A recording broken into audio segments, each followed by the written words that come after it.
The fantasy news must flow. Welcome everybody to another episode of Fantasy News. I am your disheveled goblin host, Daniel Green, and today I'm actually going to answer a question that I get asked all the time, to the point where it even gets posted on my subreddit, and that's going to be where I get a lot of the shirts that I wear. Well, it's actually through my own merch store. If you use the link in the description where you'll be taken to my merch shop, you can continue on through that same link and purchase all kinds of stuff through Designed by Humans that will actually benefit me. I still get a cut. The merch store I use actually isn't allowed by Google to be in that banner below, but I refuse to stop using them because they're higher quality material. I don't like Teespring. I don't like the options that Google has. They make a bad product in my opinion. So I've used one that I will be selling less of because I can't have it advertised for free down there. But here's my pitch. If you'd like some badass shirts like this or this or this,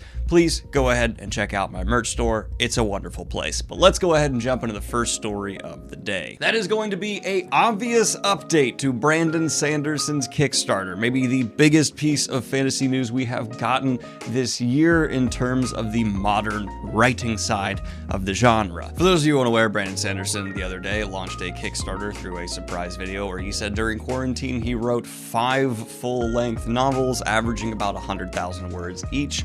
Oh my god. It has now broken $18 million and is on track to becoming the highest back Kickstarter of all time. Books taking away the #1 spot from every other category, even tech. Kind of gives me faith in humanity, which I am lacking recently. Now, the waves this has created within the publishing industry can be felt in all kinds of ways. Not only was the video announcing it so successful that it hit #1 on trending, and just the side effect of that gave me my highest viewed video ever in 24 hours. Yes, even more so than my reviews of The Wheel of Time. But my inbox has been hit by authors and smaller publishers asking for advice on how to launch things like this of their own. So yeah, plans are being made. People are taking note. The only frustrating side of this is I specifically said in that video how obviously not everyone can do something this big of this level of success as Sanderson right away. It takes a lot of work. And yet I got flooded with comments from people saying like, not everyone can do this. I don't have the resources of Sanderson. Daniel, you're being ridiculous. Yeah, that's what I literally said. I'm saying it's just a blueprint for how other authors should.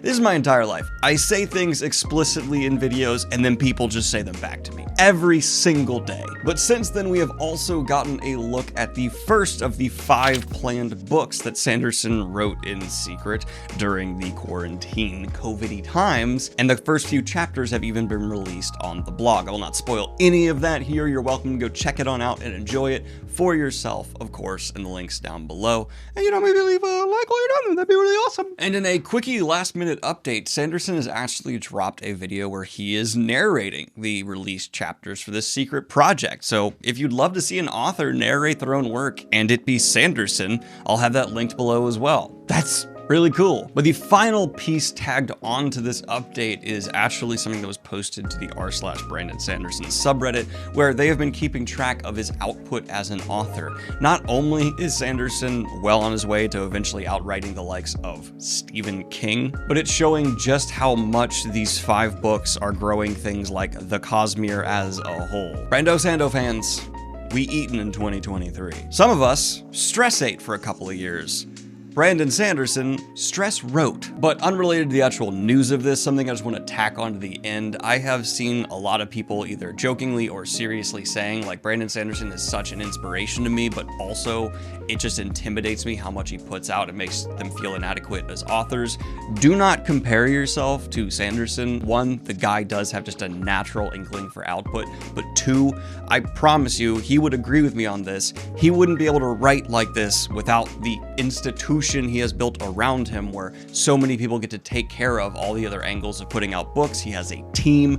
Yeah, you would be able to put out more too if you had a team you had built around you to help you get this stuff done. That's not taking away the amazing achievement this is of Sanderson at all. It's an achievement to put together an amazing team, trust me. And in an update to a story I was afraid I would never be able to bring a happy conclusion to, but nay sir, we have exactly that. Bendergate has been resolved in the best way possible. Yes, the actor behind Bender, John DiMaggio, is going to be brought into the reboot of the show and be voicing Bender. It just goes to show, yes, fans can have an impact, and if a studio gets scared because everyone is saying we will not back this project because someone we care about is not involved, a change can be brought about. Personally, I am very hesitant to see Futurama brought back at all. It's just kind of like, oh, you had the perfect ending, which a lot of series don't get. You've already been revived again and again and again. Do we really need more Futurama? But I'm at least more optimistic than I was having John involved. The guy is Bender, and Bender is, I would say, a large part of what makes Futurama so beloved. But the massive franchises just keep having releases because we also had it announced that we are getting another generation of Pokémon games. Yes, that's right, we're going to be getting Pokémon Scarlette and Pokémon Violet. They will run out of colors eventually. I can't wait for Pokémon Mauve and Pokémon Coral.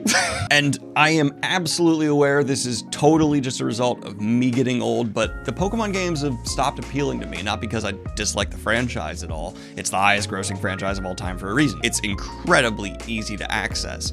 But I prefer my little 8-bit Game Boy game from when I was a kid. I would rather play that than any of the Pokemon games released in the last 5 years.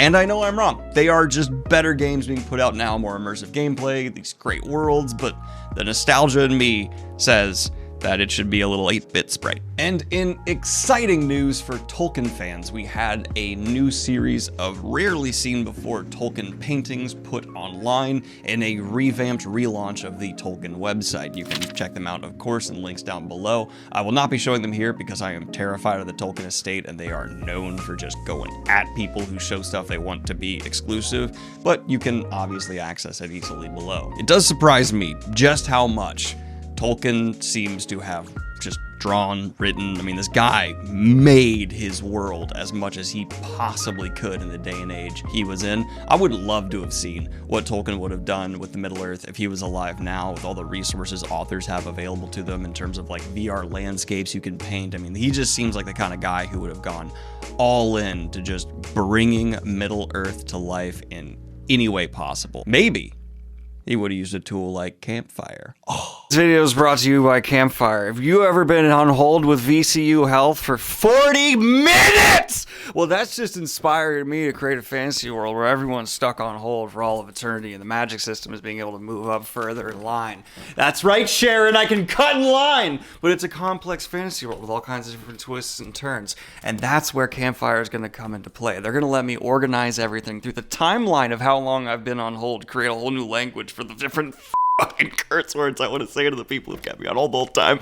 And I can even have character organizers, brilliant ways to build a fantasy world in a clean fashion. I have personally talked to people who have had fantasy worlds percolating in their brains for months, and it wasn't until they downloaded Campfire, organized all their thoughts, that are able to get it out in one easy, convenient place, and then write their book. So why don't you go ahead and check out Campfire today at a price you choose, because they have all kinds of cool new stuff. And check out that link in the description. Just sign up. Do it. And it'll make this hold time I'm literally actually on right now much more tolerable. I waited for so long to record this ad spot trying to get off hold, but now I'm just gonna do it while I'm on hold. But in the final piece of news today, and one that is unfortunately quite sad, we have had the passing of Priscilla Tolkien at the age of 92. Just like Christopher Tolkien, her older brother, she spent quite a bit of her life honoring her father's legacy and was even the vice president of the Tolkien Society at one point. Of course, rest in peace, and hearing this for some reason, it just makes me want to crack open The Hobbit one more time and escape to that world. It's just how I feel. But this has been your latest episode of Fantasy News. Like and subscribe if you have not already, and hit the Patreon if you want to support what I do here. Check out the merch down below as well if you would like to see some of the shirts that people always ask me about. They really do. It's kind of weird. And have a great one, y'all. Peace. Books. Peace. And of course, I'd like to record a special shout out to my latest high-tier patron, Basic Swamp. Can you hear me still being on hold in the background? I'm still on hold.